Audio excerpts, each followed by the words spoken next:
Hi there, Facebook. Happy Memorial Day weekend here on Friday night, west side of Los Angeles, Century City. I'm Skip Bayless. I'm Fox Sports 1. I'm undisputed. I just watched LeBron James go epic on the Boston Celtics, forcing Game 7, as I think we all pretty much expected. So I'm about to unleash my knee-jerk, early, instant, off the top of my head thoughts about what I just saw and what I think we're going to see in Sunday night's Game 7. But quick, for just a moment, cameo from our daughter Hazel, our Maltese of a 1.5 years age. My wife Ernestine is about to present Hazel for her cameo. Thank you very much. Ernestine, here is Hazel. Hi, Hazel. Say hi to Facebook. Say hi to LeBron. Hi. Facebook, how are you? Thank you. Now I'm okay. Gotta get my nose clean. Now I'm good. Thank you, Hazel. Thank you, Ernestine. Thank you, Facebook, for watching. Here we go. Shutting this door. So, on Undisputed today, I predicted LeBron would go for 44, 12, and 10. 44 points, 12 rebounds, 10 assists. My partner on Undisputed, Shannon Sharp, a big LeBron fan, put it mildly. I forget what he had, but he had like 40, I think he had 40 even maybe, and lower rebounds and assists. Anyway, I was a little closer. And yet, I thought the game would be a blowout. I thought the first quarter would be a blowout. I thought it would be a 25-point game because in games 3 and 4 in that Cleveland arena, the average margin of victory for the Cavaliers, the home team, had been 20 points. So I thought tonight they would just step on the mostly playoff inexperienced Boston Celtics from the start, and they actually did it in the second quarter. First quarter was won by the Celtics. Highly impressive. Second quarter was won hugely by the home team, 34-18, and that was really the end of the story. As usual, the Boston Celtics hung on, fought, scratched, clawed, wouldn't give up. Too young to know to give up. And yet, I still believe, bottom of heart thought, I just don't think the Celtics believed they could win that game tonight. I thought they could hang in, and they did hang in, and they cut it to 7 a couple times late. And actually, Jaylen Brown had a 3-point shot that would have cut it to 4 at one point. And then the Kings said no, and they were already pulling away at that point. But LeBron, who is an all-time great front runner, and I'm not using that disparagingly, I'm using that as a compliment. He made 2 bomb threes. He comes and goes from the three-point line. He's been pretty miserable for most of the postseason. But he got hot-handed tonight, and he hit those 2 bombs, and they were bombs. They were, 27, 28 feet, 4 or 5 feet beyond the three-point line on Jason Tatum. And ball game. Game over, as it should have been from the start. And yet, it was clear from the start that Cleveland wanted this game, as they've wanted each of their home games, more than Boston wanted this game. Cleveland fought harder. Cleveland won the backboards, even without, and this is the topic of discussion for this night, even without Kevin Love, who early on banged heads with Jason Tatum, and it looked like Kevin took the worst of it, and I'm pretty sure he was in concussion protocol. And now the story becomes, will Kevin Love be cleared for Sunday night's Game 7? I have no idea at this moment. Maybe we'll find out something here in the next couple of hours about that, or probably more likely tomorrow about that. But it's going to be a big storyline because coming into this game, Kevin Love led the entire NBA playoffs in rebounds. Not bad. He's an all-star. He's been here and done all this before. He's been in lots of high stakes, big games, 6s and 7s, alongside LeBron James. And he just knows how to play. He knows what it feels like, and that would be a huge loss if Kevin Love cannot play Sunday night at Boston, putting even more pressure, obviously, up on the shoulders of one LeBron James, who, by the way, did not get tired tonight. Who knows? I don't know what's going on. It got so bad in Game 5 at Boston the other night. I thought he was going to have to get some sort of special clearance to play with an IV in his arm. I don't know, like to have the whole thing on a little cart beside him as he ran up and down the floor with the IV in his arm. I don't know. I just never seen anything like that. I still can't get over tired in that game. I don't get it. Eddie House made the point today on Undisputed that maybe it's more mentally tired than physical. I buy that. I could see that. And by the way, Eddie House was a teammate of LeBron James when he melted down all-time superstar meltdown I have ever witnessed in that 2011 finals, the first go-around with the Miami Heat against the Dallas Mavericks in games 4, 5, and 6. After Miami had jumped to a 2-1 lead, the chosen one became a frozen one. So Eddie House has witnessed firsthand LeBron having sort of a mental meltdown. And I don't know what that was in Game 5. I still don't know what it was in Game 7 against Indiana. I don't get it. In Game 7 against Indiana, a minute left in the third quarter, LeBron just checked out. And they said it was quote-unquote cramps, but he wasn't limping. He didn't appear to be cramping. I think, honestly, the mental stress just wore on him, and he just needed to regroup. And he walked to the locker room, and 5 clock minutes passed before he returned to the game, during which, guess who? Kevin Love just took the game over against those gritty Pacers. Just took the game over, made 2 huge three-point shots and a mid-range jump shot. That's 8 points in 5 minutes. And the lead went from Cavaliers by 1 over those game Pacers to Cavaliers by 12. So LeBron returns, what would it be, 4 minutes into the fourth quarter, and they're up 12 points. And it's basically game over. So Kevin Love saved the Cavaliers season, and I would submit he could certainly help save it if he can clear concussion protocol and play on Sunday night. But tonight belonged to the King. Loved the way he played offense. Didn't love the way he played defense, but at least he tried. He roamed a lot. He switched men a lot. Sometimes his man was open to a fault. But he did rest some on defense tonight, but he never rested on offense. He was in attack mode the whole night. He was getting into the lane. He was often getting to the rim. Although I must bring it up, I'm sure it will be swept under the carpet by the blind witnesses, as I call them out there, the LeBron idolaters, apologists, defenders. But there was a moment, I think it was late in the third quarter. Was it early fourth? I'm a little foggy because I still can't believe I witnessed it. LeBron attacked the rim. Way to go, King. And he goes up for a right-handed throwdown dunk. And guess who met him at the rim? 6'4" Marcus Smart met 6'9" LeBron James at the rim and got pure right hand on ball and rejected the attempted slam of one King. 6'9" tried to slam on 6'4" and ate it. He ate it. It was a reverse posterizing by Marcus Smart. I don't know. That may come up Monday on Undisputed, that video. It just may come up. I don't know why. I just got this wild, crazy feeling. But by then it'll be swept way under the carpet because by then I believe that LeBron James will have won Game 7 and advanced to yet another, what are we up to? 8 straight NBA Finals. Way to go, King. Highly impressive, even though it has been in the East. And I'm going to say this again. I'm going to say it again. I'm going to say it again. The Cavaliers are just better than that team you just watched. I know it's been night and day, Boston or Cleveland venues, night and day, Jekyll and Hyde.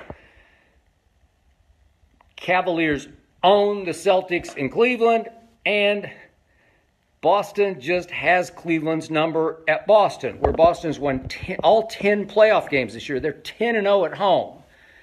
I'm sorry, I just don't believe in their heart of hearts that they believe they can beat LeBron James in a Game 7.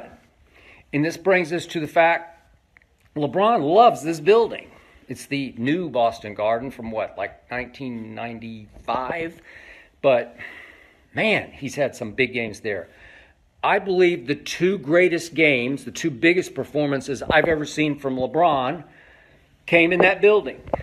The first one came his final go-around 2010 in Boston. It would be game 2, Cavs versus Boston, in the second round of the playoffs, I believe. But it was a Friday night game. I watched with my wife Ernestine in our place in New York City. And LeBron just went off on the Celtics. I believe the series was tied at a game each. And I believe the Cavaliers went up 2-1 on that Friday night because LeBron just took it over. He just took the crowd out of that building. He took the fight out of the Celtics. It was a tour de force by the guy, at that point I was calling Prince James because he had not yet won a championship. And then you know the rest of the story.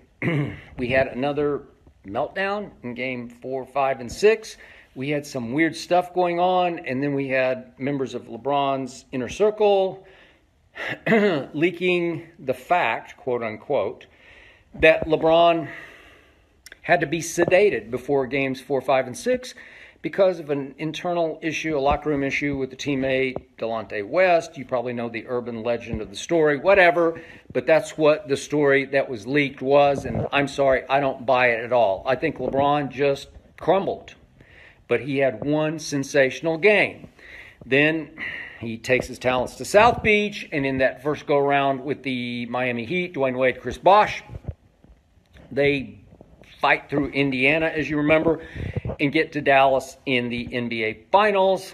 This would be 2011, and they go up 2-1, and I was told by my former partner, Stephen A. Smith, he actually reported this, that LeBron went to his hotel room that night in Dallas up 2-1 ahead of game 4 in Dallas, and that LeBron made a list of these are the people I'm going to tell I told you so, and that I happen to be at the very top of his list. Number 1, I'm going to tell Skip Bayless so. And you know the rest of that story. Chosen one, frozen one.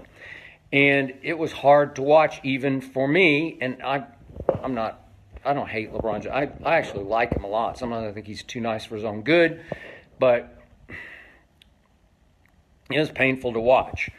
And yet and still, that was 2011. 2012 playoffs, conference finals, Miami Heat versus Boston Celtics. I know it was kind of the end of the Celtics run. They were a little over the hill. But, man, it came down to do or die game 6, a potential elimination game at Boston in this same building. That was the greatest game I've ever seen LeBron play because the heat was on because of the meltdown in the finals the year before. And a lot of my friends in the media were really questioning LeBron's intestinal fortitude, his basketball backbone, his basic intangibles. His winner intangibles, or are they loser intangibles? And he came up huge that night. Forgive me, I don't have the numbers right in front of me. I'm just talking off the top of my head to you here live on Facebook. But LeBron, that was the greatest game he's ever played, to me. And he just stepped on those Celtics. He stepped right on their throats. And they knew they just were not good enough to keep him from the rim or from a Game 7, which was back in Miami. And it was another tour de force, and it was cruise control. Celtics were finished by LeBron in Game 6 in their building. So those are two huge, great games. I'm sure you can go on into other big games he's played in Boston, but he loves to play in Boston. He loves to shoot in that building. I still don't get the retired act that we saw the other. Not that it was an act, it was real. Is it possible we see that again? Is the building just a little too stuffy for him? Does he not hydrate? Does he... I don't know. I don't know. It's weird. But here's the bottom line. The Cavaliers are just better than the Celtics. I'm going to remind everybody one more time. Everybody says, boy, the Cavaliers fought through all this adversity. Baloney. You want adversity? Look at Boston. They lost a great player. The same great player that LeBron lost. Kyrie Irving. I think he's the best closer in basketball. He hit the shot of shots. Game 7 at Oracle as the Cavaliers roared back from 3-1 thanks to the Draymond Green suspension. Game 5. And Kyrie ended it. It was a horrible fourth quarter. Steph Curry was horrible. LeBron was hit and miss. He did have the chase down block, but it was actually the bicycle built for two because if you look closely, J.R. Smith cut off Iguodala at the pass and made him slow down, slow up, pull up a little bit before he went up for the lay-in. And LeBron was able to have just enough time to track it down and block it just the way he did little Terry Rozier. And then Mike Breen is going crazy on ESPN. I love Mike Breen. Just a quick aside, Mike Breen is really, really good at his job. He's a really good man who is a really great play-by-play man. His play-by-play call tonight measured up to the greatness of LeBron James. Way to go, Mike Breen. Miss seeing you.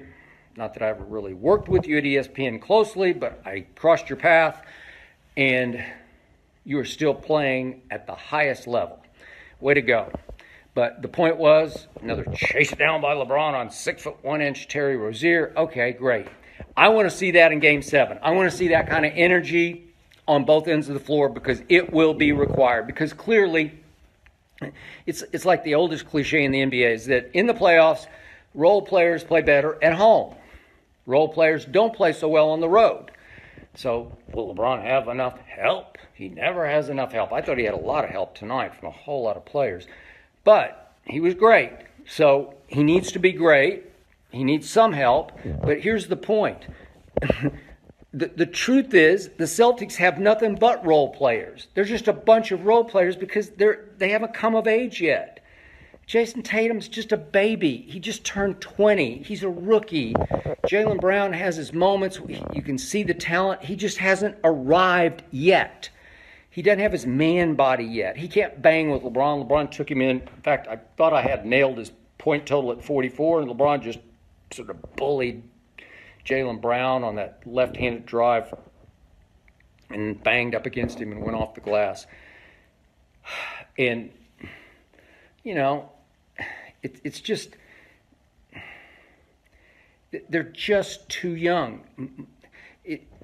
I know Al Horford's a veteran, but he's not a dominating, difference-making player. He just plays really good basketball. And Marcus Morris tries hard, but he's just not as gifted as LeBron. He's got his man body. He's the one guy who does. But, you know, Terry Rozier, these are young players who haven't been here and done any of this before. So I call this a 5-game series. I thought the Cavs would win it in 5, and I was flat out dead wrong. But I'm not wrong about this. The Cavs are just better than the Celtics, and they're going to prove it on Sunday night. And I'm not saying that the law of averages will catch up on Sunday night. I'm not saying that just because you're 10-0, you're due to lose at home. That's just not it. It's just time for LeBron to say, okay, that's enough. Because the truth is, LeBron owes his team for Game 5. That was just pathetic. You can't defend it. You can tell me he doesn't have enough help. It just makes my stomach turn when I hear it on Undisputed. That's 9:30 to noon Eastern on Fox Sports 1. But my partner across the table, well, JR, who was it in Game 5? George Hill. The Celtics didn't play very well in Game 5 either. And they shot it poorly in the fourth quarter. They were begging to be beaten in the fourth quarter. Just as they were in Game 2 at Boston, they were just begging. They don't have Kyrie. They can't close. So if it's a close game on Sunday night in the fourth quarter, watch what happens. You can book this. The Celtics will miss a bunch of shots. They've had 2 long stretches in the fourth quarter of Game 2 and Game 5. I'm sorry. Yeah, 2 and 5. I'll get it right. 2 and 5 at home. Long stretches of those fourth quarters where I added up where it was like 6 or 7 minute stretches. They couldn't score. They didn't score a basket. They might have made a couple of free throws, but they couldn't make a basket. Couldn't make a 3. They shot it miserably from 3 in the fourth quarter. I think they're 2 for 12 in Game 5 in the fourth quarter. They just couldn't buy a basket. They couldn't slam the door. And the King slammed the door on his own foot because he just ran out of gas. He's just pulling up, holding his shorts, wound up sitting on the scorer's table, chugging water just to show his blind witnesses, I'm out of gas over here.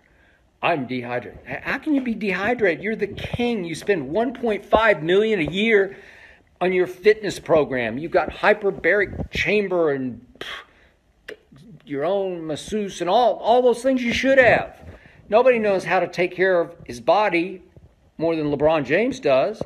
I thought he was supposed to be the fittest athlete on the planet. That's what Shannon Sharp keeps telling me. And then you run completely out of gas, and you start have to pull. He pulled himself out of Game 5 at Boston in the first quarter, and then in the second quarter. And tonight, it was obvious he was going to prove a point. He played the whole first half. 24 minutes the first half, didn't rest until later in the third quarter.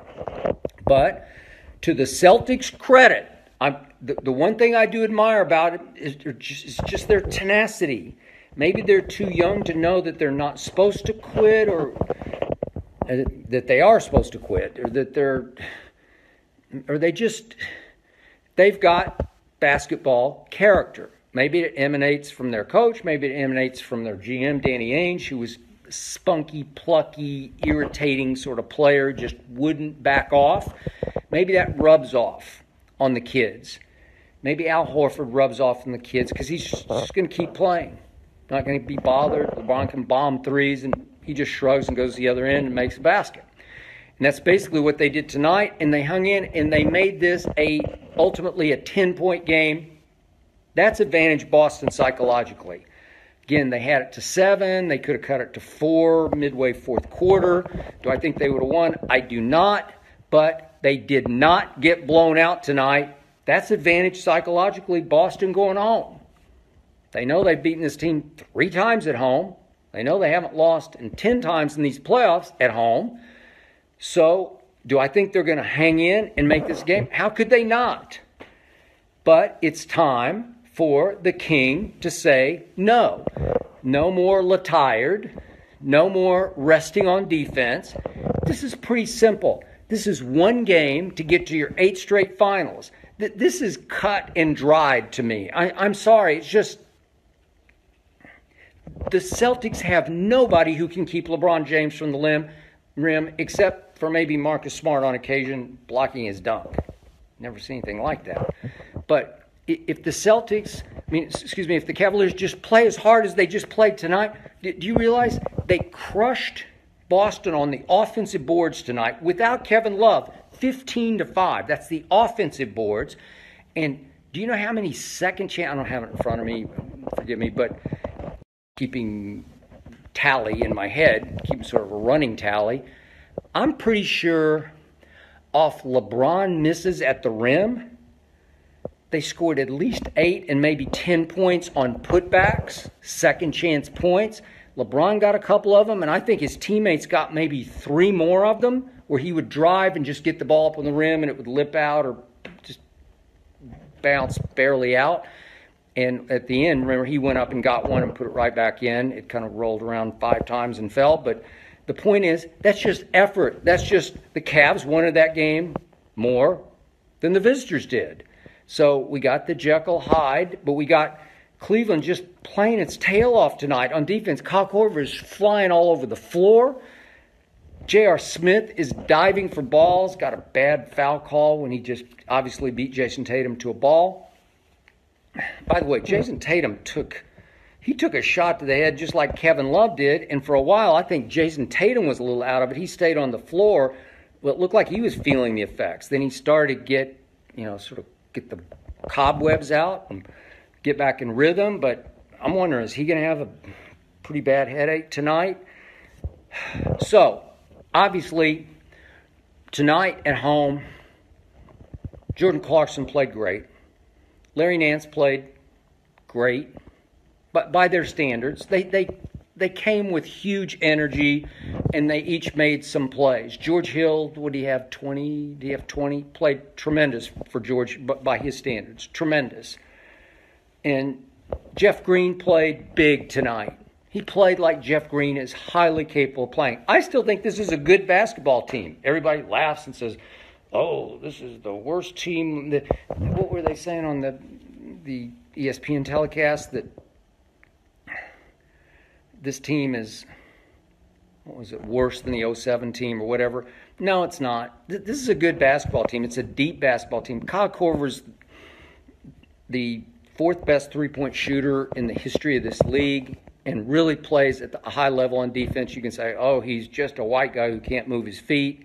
Okay, I'll give you that, but he moves them as hard as he can move them.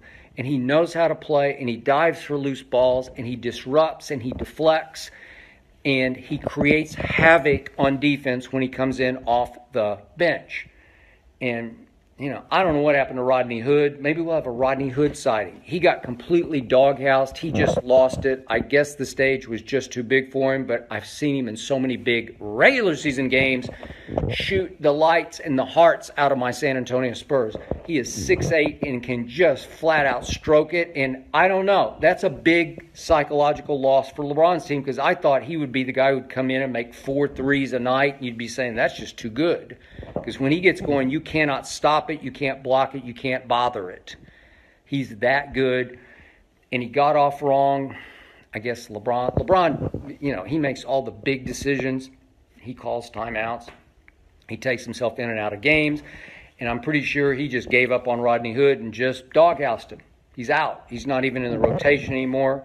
Maybe he'll return for Game 7 or the finals. This team, the Cavaliers, they're going to be in the finals. They could get a huge break if the Rockets can close the deal. And now, obviously, I'm pretty sure the Rockets are not going to close the deal in Game 6 tomorrow night at Oracle because Chris Paul has been officially ruled out with his hamstring. But I'm telling you, he's had trouble with that hamstring. It's plagued him his entire career. But it comes and goes quickly and shockingly to me. I know I've had a lot of hamstring issues in my distance running career, my 10K marathon career. And if it goes, if you've had trouble with your hamstring, you're just shot. You're done. You're limping. You can't run through it. You can't gut it out. But somehow Chris Paul has I think he has more spasms because remember that game against my Spurs in the finals? How many years back are we going? 3 years ago? It was the Mayweather-Pacquiao fight weekend. Anyway, what is it? 4 years? I'm losing track of the years. But it was the Game 7 where the Spurs blew a game in the final regular season game at New Orleans that dropped them from second in the standings in the West to sixth. And they wound up in Game 7 at Staples against Chris Paul's Clippers. And he pulled his hamstring, and I thought he was gone. He went to the locker room, and he came back and hit the shot of shots over Tim Duncan, a high-banking, soft, off-the-glass shot that won the game. Chris Paul won the game. And then Chris Paul obviously has not gotten to a finals until now, and he is playing big-time basketball. He is overcoming typical playoff James, as in Harden, as in way off James, as in Harden.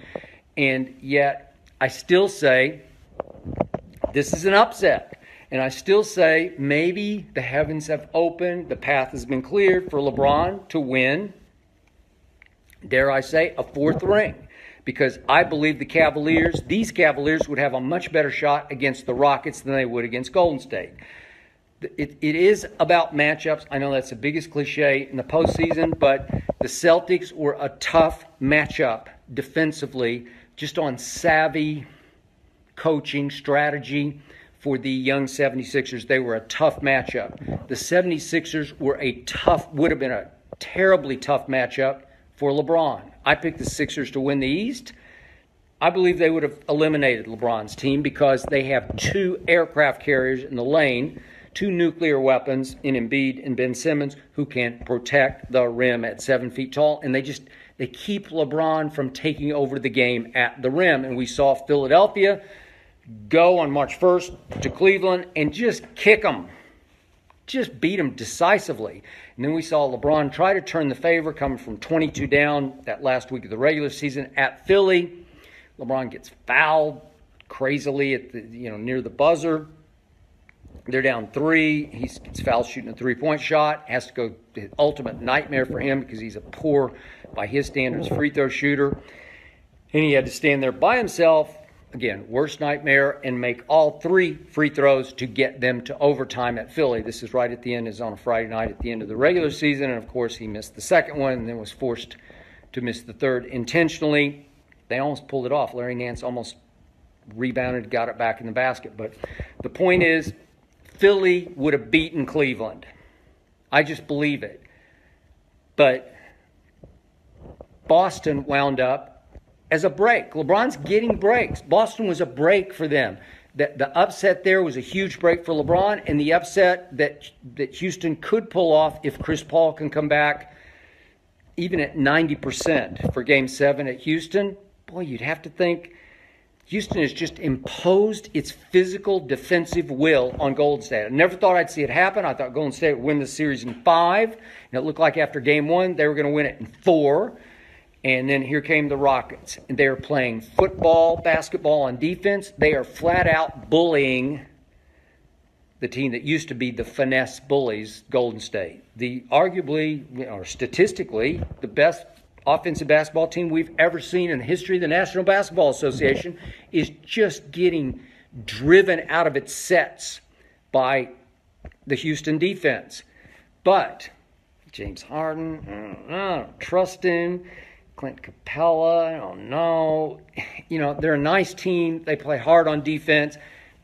I don't think they have anybody who could stop LeBron James. So I think it would be easier for LeBron to beat Houston than Golden State. That's just me. Because Golden State, when they get rolling against Cavaliers, they just got firepower. They just light it up from everywhere, and they can't get off a shot against Houston. And Kevin Durant, the guy I used to say was the best player on the planet, I rescind that comment. I just say what I see on Undisputed. Again, you can see it 9:30 to noon Eastern on Fox Sports 1. And I said today, I'm out on Kevin Durant. He is now Kevin Durant for me. He was running from the ball last night after he botched the play at the end of Game 4 at home. He was a decoy. He said no mas.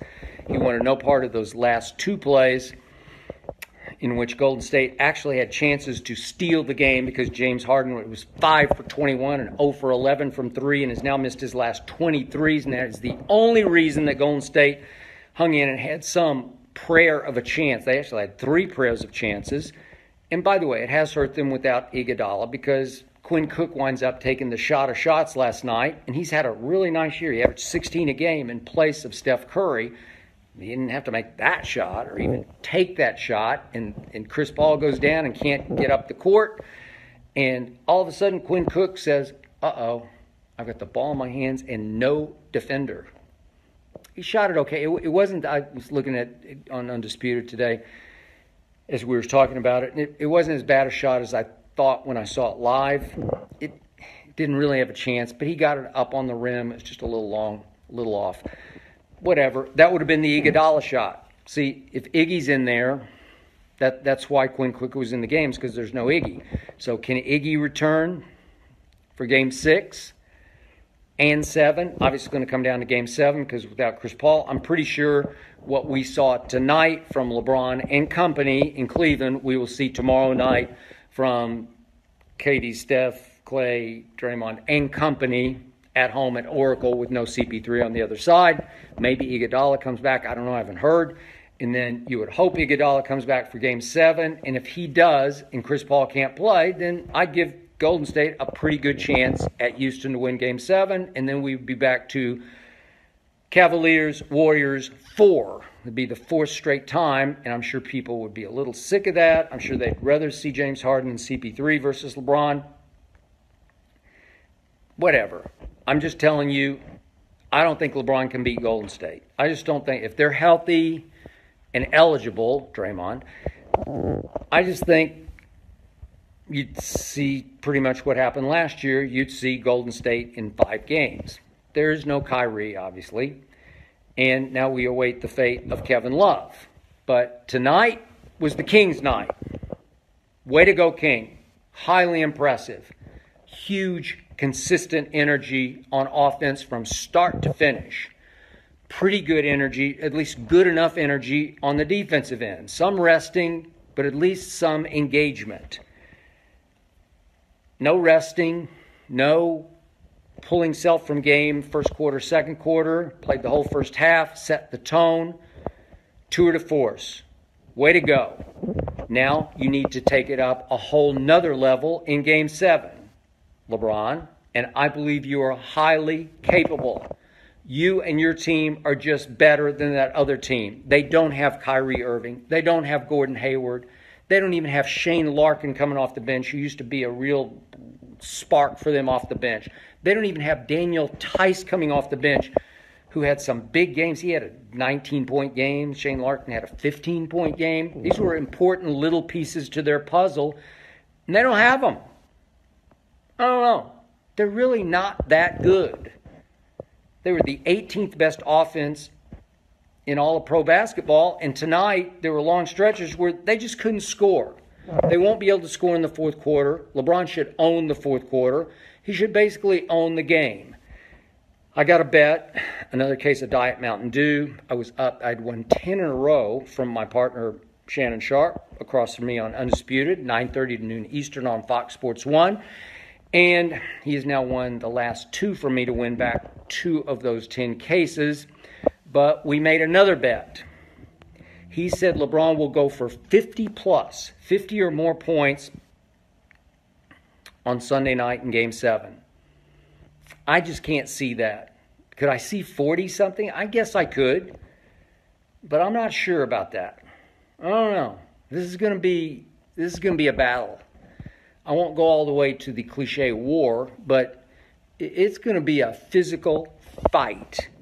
It will probably be a little lower scoring. Boston will take it up. Remember, they were the number 1 defensive team the whole year from start to finish. That was, again, they were the 18th ranked offense with Kyrie, and they were the number 1 defense with Kyrie, who never had a reputation for playing much defense. So whatever. They do know how to defend. They just don't have that one guy to stop LeBron. But I think they will play supremely physically and with extreme energy on Sunday night. So I think the score will be a little lower than it was tonight. Just a little lower. I could see it ending in the 90s, as we've been seeing Houston and Golden State end in the 90s. So is it possible LeBron could go 50? It's possible, but I'm going to bet against that. I'll take that bet. I don't have great conviction on it, but could it be the kind of game where, like Michael Jordan's huge last closeout game at Utah in 1998, I was there covering the team, and that night with Scottie Pippen ill, he managed just 8 points in that game. Michael Jordan had 45 of their 87 points. They only won 87 to 86, but it took 45 points from Michael. It took 4 steals from Michael, including obviously the last one in the last few seconds. Snake behind Karl Malone. Took it the length of the floor. Scotty's over on the wing saying, I'm open. And Michael's like, I don't think so. And little subtle push off of Brian Russell, which is how they played basketball in the 90s. Nobody's going to call that. And he went up and he held the pose as it swished clean as a whistle right into the heart of the Utah fans and into Karl Malone, John Stockton, Jeff Hornacek. And that was it, 87 to 86. So could LeBron have that kind of game, low scoring, high points? He could. I just don't think he's going to get 50. We'll see. It'll be interesting. I think he could get 40-something. I think he should get 40-something. And I think the Cavaliers should win this by 10, just like tonight. In fact, I could see a repeat of about that. What was it tonight? 109 to 99 or something like that. It was a 10-point game. But I could see them winning by 10, maybe more in the 90s, maybe 99 to 89, or let's do even 101 to 91. Something in that ballpark by 10. And Boston will not be able to score in the fourth quarter. And LeBron advances to his 8th straight final, and then we will see against whom. But Again, CP3 is the outstanding issue for Houston. Kevin Love is a huge issue. Again, led the whole playoffs in rebounds coming into tonight. I don't know. Is he going to be able to go? I'm sure they will try to figure out how to get him to pass his concussion protocol. I'm going to guess he will play. I'm going to guess the Cavs will play by far their best game on the road in this playoffs. That's what I'm going to guess will happen. So, I got the Cavaliers. I got you on Undisputed on Monday morning. I can't wait. We will be on the holiday. If you're off, check us out. Give us a shot if you don't get a chance to see us. 9:30 to noon Eastern on Fox Sports 1. God bless America on Memorial Day weekend. Thank you to all the veterans and armed forces people out there who have defended our country in the past or are defending our country as we speak. God bless each and every one of you. We love you. We love our country. We love the right and the privilege that we have to watch LeBron James play playoff basketball. And we get to do it again on a Sunday night leading into a Monday holiday on which I have the privilege and honor of working with Shannon Sharp on Undisputed, 9:30 Eastern on Fox Sports 1. I will see you then. Good night, Facebook.